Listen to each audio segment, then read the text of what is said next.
folks, and many of you are here, and I appreciate you being here today. I appreciate your hard work. I know that it was difficult in a mid-year budget for you to come up with some of those funds. I know I may have leaned hard on a couple of you, but I do want to say that I'm very grateful for you stepping up and doing the right thing for this community. Those of you that are here and voted for that funding, it was absolutely necessary to get to today. That was the cards we were dealt, the hand we were dealt, and the way that we had to get this done was get local buy-in, and I'm so grateful for each of you to do that. Moving forward, the Senator's right. We have to increase ridership. Not only for those that I believe are going to work every day. And, you know, I spent, as well as some of my other colleagues, we spent an entire week out here every morning at the 3 train stations. Delegate Dulyea was one of them. Delegate Brown as well as Delegate Householder. And we originally came out to count the number of folks that were riding the train every morning. But more importantly than counting the numbers, we got to listen to their stories. And we got to find out that these folks are not originally from West Virginia, but they've moved here for our quality of life, to get out of the hustle and bustle of the city, for those type of things. And they're here because they have that train service into the city every day, and we need to be mindful of that. We need to do a better job of marketing the train, not only from the aspect of being able to go to work every day, but from the aspect of tourism.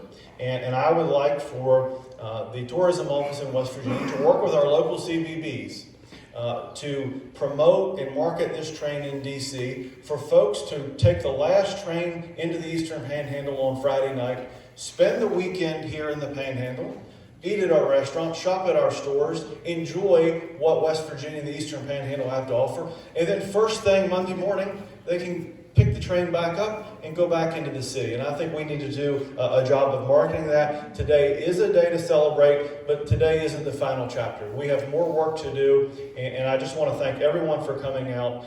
Everybody's leadership on this. It was truly a bipartisan effort.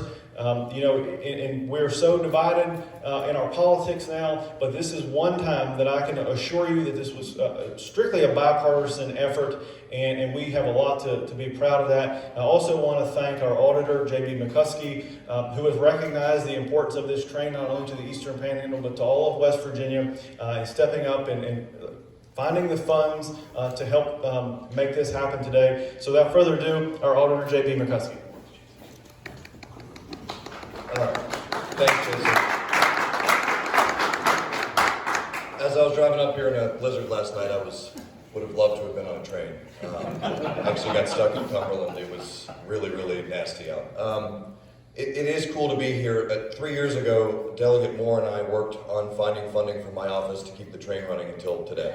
And the reason that this is so important to me, and the reason why I'm so committed to continuing this, is that we're really at a tipping point in West Virginia, and sometimes when you're here, you don't feel it as much. As Delegate Blair and Delegate Barrett, or Senator Blair and Delegate Barrett stated, there is prosperity here.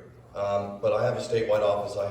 My district is everywhere, and there are places that aren't like here. And when you're here, it is really uplifting as a statewide elected office holder to be in the middle of things that are growing and energetic and moving forward. But we have a product, as we said, we need to increase the ridership, right? I think the answer to this question is let's fill the trains up. And how do we do that? Well, we do that because what you offer here to people who live there is a lifestyle that you can't find anywhere else really in this country anymore. You're 5 minutes from church, 5 minutes from school, 5 minutes from the grocery store. You're 3 minutes from your kid's dance, 4 minutes from soccer, right? And so what you're really selling people is time. You're selling them time with their families. And I have 2 little kids at home, and my friends all left. All of them. Every single one of my friends from high school is either in Charlotte, Dallas, Denver, or DC. And they don't see their kids. We all have kids the same age. We all text each other. And they leave the office at 5:30 and they get home at 7:30. Guess who's asleep? I leave the office at 5:30 and guess who gets to spend 2 extra hours with their kids? And I don't know what that's worth, but I know that I'm happier than they are. And what this train really provides is a lifeline, in my opinion, for people that are in the DC metro area to a lifestyle that we offer. Unlimited beauty, incredible comfort, ease of lifestyle, and then a community that's going to support you. So if you're a small business owner, an entrepreneur, why not come here? right? Cost of startup is lower. And you're going to be surrounded by people who, if you fail, they're going to pat you on the rear end and figure out what you're good at. You go to Baltimore, DC, Philadelphia, Chicago, Dallas, New York, if you fail, you're done. But here, you're going to be surrounded by people who are interested in your success that are going to help you get that way. And to me, this train is just a symbol of West Virginia's commitment to supporting our young entrepreneurs and people who want to have an easy transportation mode to what is, I think, the fastest growing economy in our country. And so when we were able to use the savings that our office found since I started, I couldn't have been more excited to find a really productive and great way for that money to be spent. And I think that this train is exactly that reason. And so with that being said, I think our mission forward now is how do we fill these trains up? And I think we fill those trains up by growing businesses, inviting entrepreneurs, inviting young people to come back home and live the lifestyle that is offered here that I believe is fairly unique in this country at this point. And I think it's our state's greatest selling point. I'm really happy to be here. I appreciate you guys all coming out. And I will always stand to do whatever I can to make sure that this service continues because I think it's wildly important, not just the economy here, but the economy of West Virginia. And with that, I will move it over to, oh, sorry, and you again? Sorry. Oh, sorry. Thank you.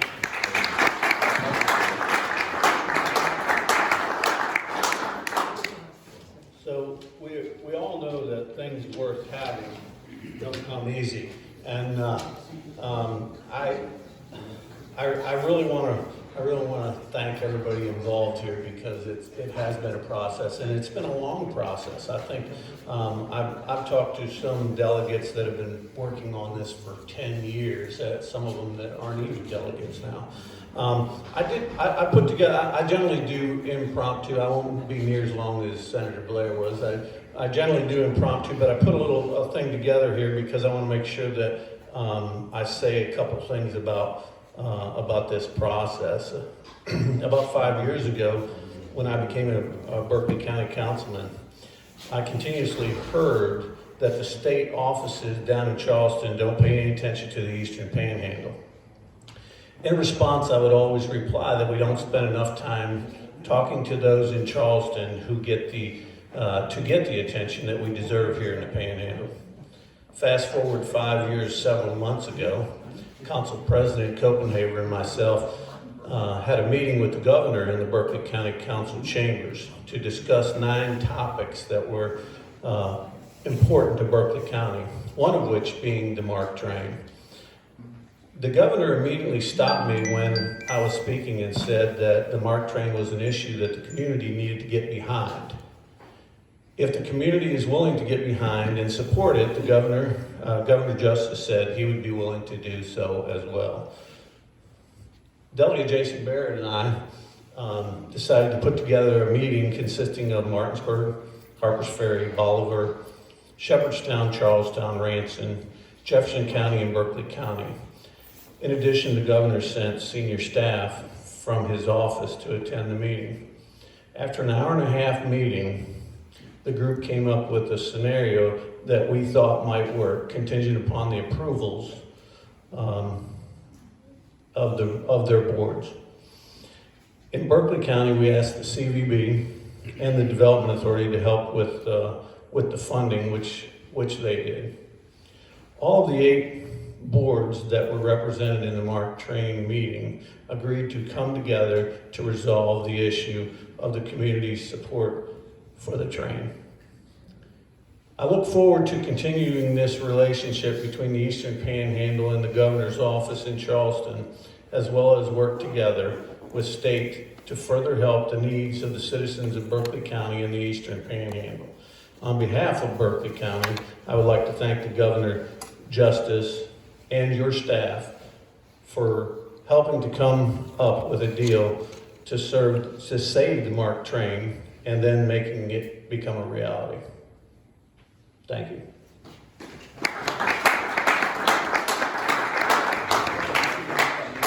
Understand that we have some folks from the Martinsville Police Department that may have to leave, but we want to thank you for your service. And I think, Mike's first.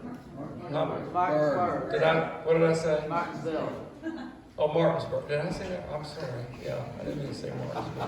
What was that? Martinsville. Well, anyway, if you need to go, we thank you very much for what you've done. I just want to say the governor further will be deploying Chelsea Ruby as our terms director to work with Amtrak and to work with the MARC train and different ones to try to put together packages that would attract people to use the train to increase the ridership. And there will be a focus on, we recognize this is a tourism destination in many parts of the area, so that she'll be up here to help do that. We're going to provide all the energy, the governor wants to provide all the energy the office can to try to help this situation. We recognize that the funding, as you've heard, is kind of pieced together from here and there, but there's a commitment on the part of the governor to create a permanency to that. And you know, to process the idea of that permanency through the legislative process and the budgeting process. We do understand that other states fund the thing entirely, so we have to, you know, just think in terms of how it is that we would add a permanency to the funding sources, and that's very much a commitment on the part of our governor to do that. So, with that all said, we thank you very much for coming today. Again, the governor would love to be here. It was a last-minute decision. It cannot be. He'll be back up as soon as he possibly can. Ken, thank you very much for coming today. Appreciate it.